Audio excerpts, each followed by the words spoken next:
వంశీ పైడిపల్లి ఒక తన కెరియర్లోనే ఇప్పటివరకు నాతో 3 సినిమాలు చేశాడు. బయట పీవీపీ గారితో ఊపిరి సినిమా చేశాడు. సో తన కెరియర్లోనే one of the best script ఈ మహర్షిది. తను దాదాపు ఒక 2 years కష్టపడి తయారు చేసిన స్క్రిప్ట్ ఇది. సో సినిమా అంతా కంప్లీట్ అయిపోతుంది. అంతా బాగా రాసుకున్న స్క్రిప్ట్, సినిమా అద్భుతంగా వచ్చిందనే హోల్ యూనిట్ అంత ఎగ్జైటింగ్గా ఉన్నాం. అటు హీరో గారు కానీ, ఇటు యాజ్ ఎ ప్రొడ్యూసర్గా నేను, దత్తు గారు, పీవీపీ గారు, అలాగే హోల్ టీమ్ టెక్నీషియన్స్ అందరూ. సో ఆ ఎగ్జైట్మెంట్లో ఉన్న మాకు షూటింగ్ టోటల్ కంప్లీట్ చేయగలుగుతున్నాం, కానీ పోస్ట్ ప్రొడక్షన్ అంటే ఇంత కష్టపడ్డ సినిమాకు హరిహరిగా ఏదో అనేసుకున్నాం కదా, రిలీజ్ చేసేద్దాము అనే ఇది మా అందరికీ టీంలో ఒక ఫియర్ రన్ అవుతుంది. సో నిన్న హీరో గారితో, వంశీతో, అందరితో టీం అందరం కూర్చొని taken call is a May 9th release చేద్దామని. ఎందుకంటే ఒక అద్భుతంగా వచ్చిన సినిమాకి అవుట్పుట్ కూడా ఆడియన్కి చూపించే ముందు అదే రేంజ్లో పంపించాలి. అంటే ఎస్పెషల్లీ ఇలాంటి సినిమాలకి క్వాలిటీలో ఎక్కడ కాంప్రమైజ్ కాకుండా ఇంత హై వాల్యూస్తో తీసిన సినిమాని ప్రాపర్గా రిలీజ్ చేయాలి అని May 9th ఫిక్స్ చేశాం.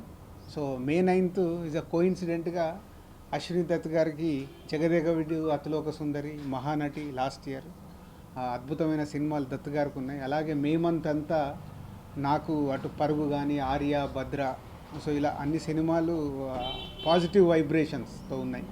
సో ఒక ఎక్స్ట్రాడినరీ ఫిలింకి ఇవన్నీ ఎక్స్ట్రాడినరీగా కుదిరినప్పుడు ఈ సినిమా మహేష్ గారి కెరియర్లో one of the best film.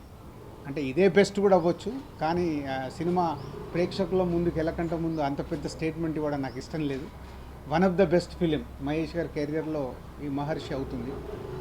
And మా బ్యానర్లో సంక్రాంతికి ఒక బ్లాక్ బస్టర్ వచ్చేసింది. ఈ సమ్మర్లో కూడా మా అందరి కలయికలో, దత్తు గారు, పీవీపీ, మా కలయికలో వస్తున్న సినిమా కూడా ఒక బ్లాక్ బస్టర్ అవ్వబోతుందని అనిపిస్తుంది.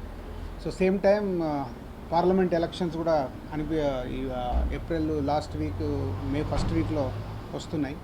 సో ఎలక్షన్స్ అయిపోయిన తర్వాత ఓట్లు వేసేసిన ప్రేక్షకులు, అలాగే ఎగ్జామ్స్ అయిపోయిన స్టూడెంట్స్, ఖాళీగా ఉన్న ఫ్యామిలీస్ అందరూ May 9th రెడీగా అండి. ఈ సినిమా మీ ముందుకు May 9th వస్తాం. Thank you. అన్నీ నేనే చెప్పేసాను.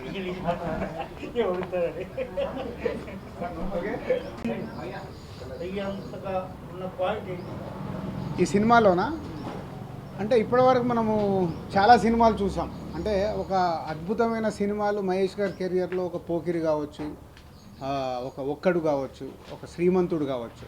దాంట్లో ఏదో ఒక నావెల్ పాయింట్తో పాటు ఒక క్యారెక్టరేషన్. సో అలాంటిదే మా మహర్షి. అంటే ఏబీసీ ఈ ఆడియన్స్ ఆ ఆడియన్స్ అని కాదు, ప్రతి ఒక్కరు కనెక్ట్ అయ్యి థియేటర్కి వెళ్ళి బయటకు వచ్చేటప్పుడు ఒక ఫీల్తో వస్తారు. మహర్షి గురించి మాట్లాడారు.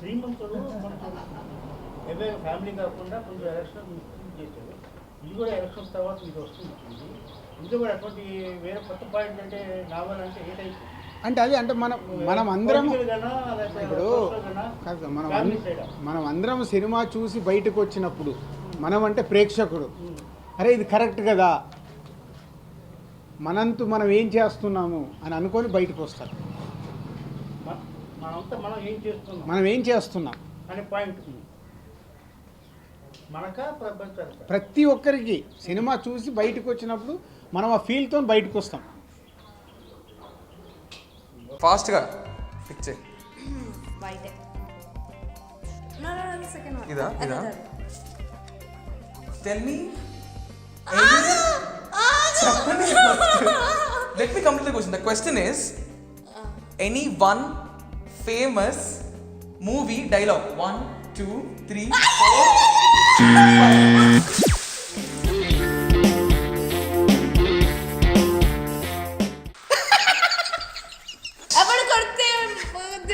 మైండ్ బ్లాక్ అవుతుందో వాడే ఏదో ఒకటి చెప్పేయాలి. It's too late, so I'm really sorry. నిజంగా ఏ ట్రైన్ అన్న తెచ్చావా